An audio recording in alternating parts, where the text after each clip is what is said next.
어제 발표된 국내 코로나19 신규 확진자는 343명에 달했습니다. 이틀 연속 300명대를 기록했는데 방역 당국은 앞으로 더 나빠질 가능성이 높다고 우려했습니다. 정부와 지자체는 속속 사회적 거리두기 강도를 높이고 있습니다. 자, 그런데 이렇게 사람 사이 거리가 멀어지면 고용과 경제가 충격을 받는다는 게 문제입니다. 그 중에서 가게가 받은 충격을 확인할 수 있는 수치가 나왔습니다. 3분기 가계 동향 조사가 나왔는데 상황이 정말 심각했습니다. 오늘 이슈 분석에서는 전문가와 함께 우리 가계 상황 종합적으로 짚어보겠습니다. 김태기 단국대학교 경제학과 교수 나왔습니다. 교수님 안녕하십니까? 네, 안녕하세요. 네, 일단 가계 상황에 대해서 여러 가지를 하나하나 짚어보겠습니다만 제일 먼저 양극화를 좀 뽑아서 보겠습니다. 네. 소위 소득분배 지표라 하는 5분위 배율이라는 지표가 있죠. 이게 네. 상위 20%와 하위 20%의 소득이 몇 배나 차이가 나느냐 이거를 비교를 한 지표인데 이게 2분기보다 3분기 그리고 지난해 3분기보다 올해 3분기에 더 커졌다고 하더라고요. 네. 이게 힘든 가구, 코로나19가 힘든 가구에 더 큰 타격을 줬다라고 분석할 수 있는 지표로 보이는데 이유가 뭐라고 보십니까? 우선 뭐 코로나 때문에 가장 생업에 지장이 받는 게 또 자영업 이런 쪽 아니겠습니까? 예. 근데 대부분 이쪽이 좀 거의 1분위로 지금 떨어졌습니다. 과거에 자영업은 한 2분위 정도 됐는데 이게 지금 뭐 소득 주도 성장 등등 그치면서 1분위로 떨어져 가지고 사실은 그쪽은 좀 장사가 안 되는 거예요. 네. 그래서 그 떨어지는 거고 그다음에 이제 이런 뭐 비정규직들 있지 않습니까? 그러니까 뭐 단시간 일한 이런 분들 뭐 일자리가 없다든지 아니면 근로 시간 자체가 준다든지 소득이 네. 떨어진 거고요. 반면에 5분위 이제 제일 고임금 계층이죠. 예. 이쪽 계층 경우는 사실은 뭐 집에서 일을 해도 재택근무라 그래가지고 월급 또박또박 나오죠. 그다음에 또 이 무슨 새로운 뭐 기술이 막 들어오는데 그 기술이 들어오니까 이 사람들의 생산성이 올라가가지고요. 네. 그리고 또 사업하시는 분들은 뭐 특수한 기술들 가지고 있으니까 사업소득도 오르고 근로소득도 오르고 그래서 지금 1분위, 5분위가 지금 방금 말씀하신 대로 격차가 더 벌어지게 된 거라 이렇게 봅니다. 알겠습니다. 이게 1분위 자체의 상황이 안 좋아진 것도 있겠습니다만 2분위에서 1분위로 떨어지게 되는 경우가 많아져서 전 그래서 생각합니다. 생각합니다. 네, 네. 특히 알겠습니다. 자영업 경우가 아주 심각한 지금 문제라 보거든요. 근데 과거에는 자기가 그래도 중산층이라 생각했는데 이게 다 뚝뚝 떨어져 버려가지고 네. 굉장히 아마 심적으로도 피해가 굉장히 클 겁니다. 네. 알겠습니다. 그리고 특히 이번에 이 가계 지표에서 역대 최악을 기록한 지표가 몇 가지가 있습니다. 네. 그 두 가지가 있는데 네. 하나는 근로소득입니다. 근로소득 네. 그러니까 말씀하신 자영업자들이 벌어들이는 돈이라는 사업소득과 사업소득이죠. 네. 정부에서 뭐 유무형으로 지원하는 네. 지원 네. 이전 소득 네. 그리고 나머지 하나가 제일 근본이 되는 근로소득인데 그렇죠. 이 근로소득이 3분기 기준으로는 역대 최대폭으로 감소를 했어요. 네. 그리고 네. 또 하나가 소비 지출도 역시 3분기 기준으로 역대 최악을 기록을 했습니다. 이 두 가지 지표가 이렇게 최악으로 떨어진 현재 상황 뭐 네. 어느 정도로 안 좋다고 보십니까? 사실은 이제 우리가 마지막 보루라고 하는 게 이제 정부 재정 가지고 투입하는 거거든요. 네. 그래가지고 이제 국민들한테 이전 소득이 이제 돈을 주고 또 사업 지원해가 사업 소득 벌고 이렇게 해주는데 문제는 그게 효과가 별로 없었던 거예요. 네. 그러니까 사실은 정부가 그걸 했던 거는 소비가 늘어난다 생각했던 거 아니겠습니까? 소비가 늘어나면 자연히 이제 뭐 고용도 늘 거라 생각했는데 사실은 그게 그렇게 정부 뜻대로 안 되는 게요. 그러니까 가장 우리가 저임금 계층 아까 우리 1분이라 그러지 않았습니까? 네. 이분들 경우는 지금 정부에서 돈이 들어온다 하더라도 가장 급한 게 사실 소비보다는 공과금 내는 게 더 급해요. 전기요금부터 내야 되지 않습니까? 예. 그다음에 이제 고임금 계층, 5분위 계층 같은 경우는 사실은 소비 여력이 있어요. 돈이 충분히 있거든요.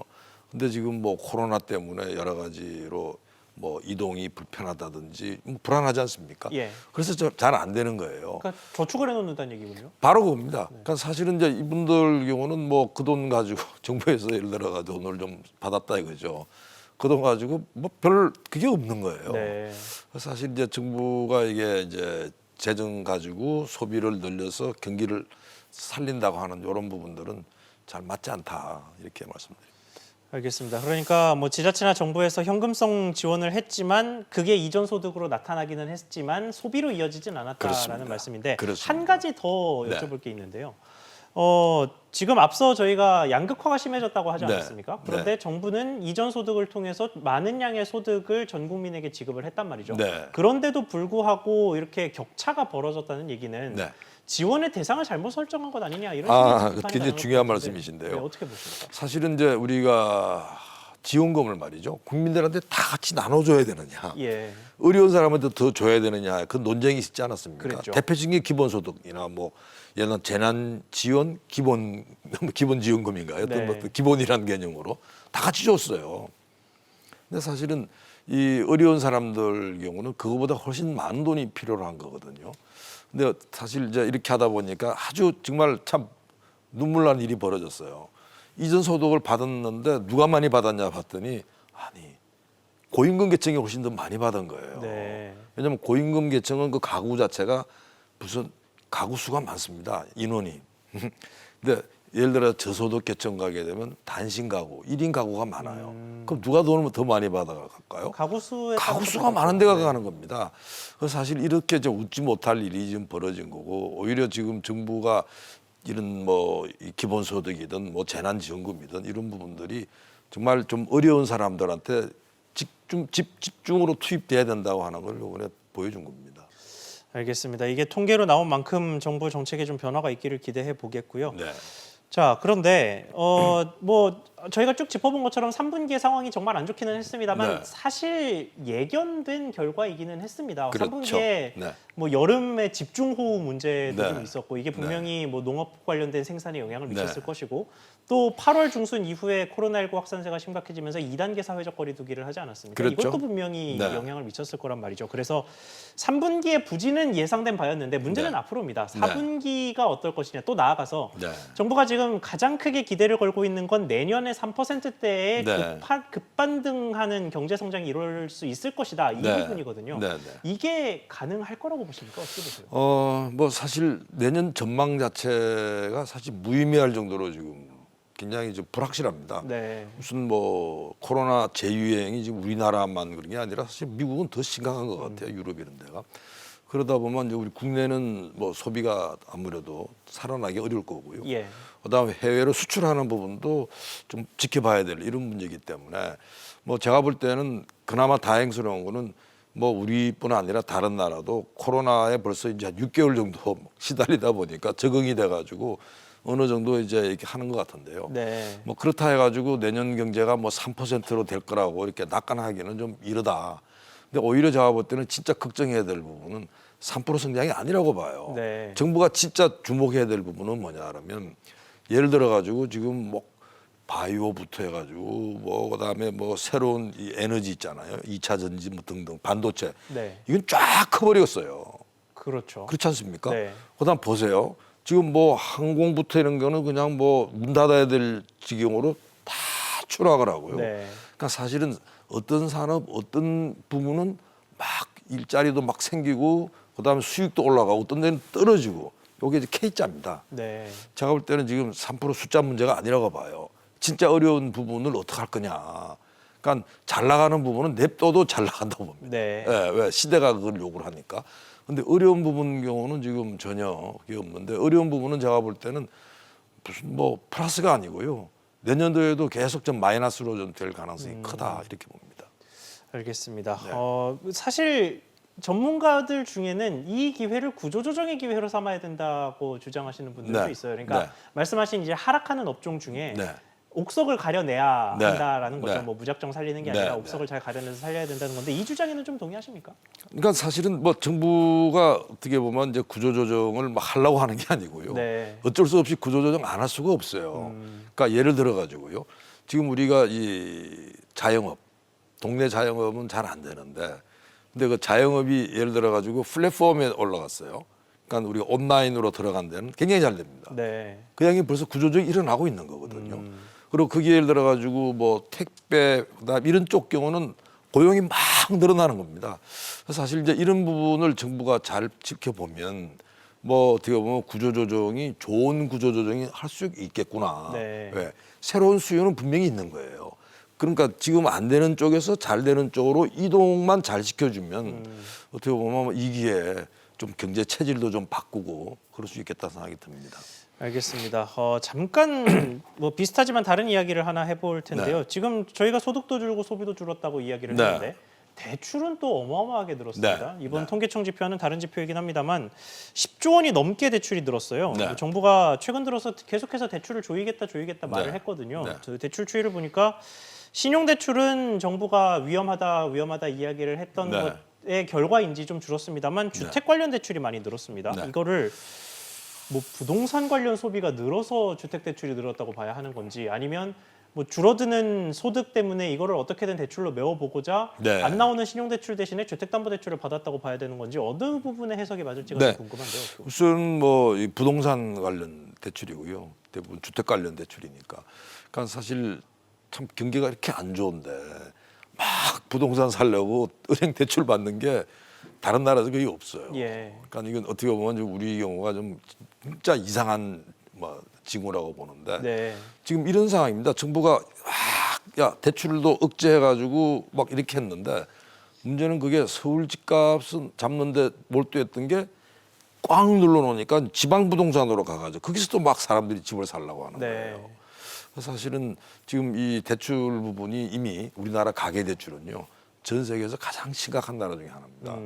근데 이게 지금 진정이 안 되고 계속 가는 거는 사실 뭐 코로나 때문에 여러 가지 경제가 조금 어려운 그런 상황인데 야, 이 가계 부분이 대출 때문에 그 가계의 빚 때문에 진짜 큰 일을 닥치지 않을까 걱정이 됩니다. 알겠습니다. 자, 그리고 앞서 이 무너지는 산업, 위기의 산업 할 때 네. 항공업을 한번 지목을 해주셨는데 네. 지금 항공업 관련해서 이슈가 하나 있죠. 뭐 네. 그 아시아나항공과 네. 대한항공의 이제 합병을 정부가 추진을 네. 하고 있는데 뭐 산업은행이 뭐 한진칼의 주요 주주로 참여를 해서 인수를 유도를 하고 그게 뭐 KCGI의 반발을 일으키는 게 이 상황이 뭐 자본시장의 논리에 맞느냐 뭐 이런 건 일단 차치를 하고요. 네. 합병을 한 이후에 일자리가 어떻게 되느냐에 대해서 좀 전망을 해주시죠. 이게 네, 네. 아무래도 두 회사 다 큰 항공사다 보니까 분명히 겹치는 영역이 네. 있고 잉여인력이 발생을 할 네. 텐데 네. 이 조원태 회장은 구조조정을 안 하겠다고 밝혔단 말이죠. 이게 네. 현실적으로 가능하겠습니까? 사실 아시아나나 대한항공이나 뭐 그 비슷하게 중복이 되지 않습니까? 예. 당연히 이제 그만큼 구조조정의 필요성은 클 거예요. 근데 이 뭐 정부도 구조조정 안 하고 뭐 고용 문제 없다 그러고 또 대한항공도 뭐 그렇게 지금 이야기를 하는데 네. 그래서 제가 봤을 때는 방법은 하나밖에 없어요.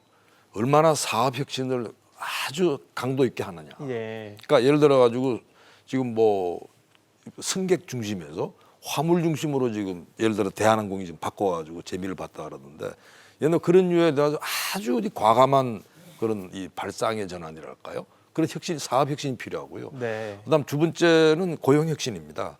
결국은 중복되는 일자리라 한다면 일자리를 결국은 하나 일자리를 두 사람이 해야 되니까 쪼개야 되는 거예요. 그렇죠. 그러니까 쉽게 말해가지고 일자리 나누기 이런 부분들. 네. 그다음에 근로시간 부분도 예를 들어가 지금은 뭐 40시간 하던 거를 그걸 좀 쪼갠다든지 한번 이런 식의 예를 들어가지고 어떻게 보면 뭐 사업 혁신, 그다음에 뭐 고용 혁신, 그리고 아마 정부가 제가 볼 때 여기에 맞춰가지고 기존에는 지금 우리 독점을 전제로 안 했거든요. 네. 항공산업을 독점으로 전제로 한 금리만큼 이런 말대로 이 항공 관련 제도 혁신까지 같이 가야지.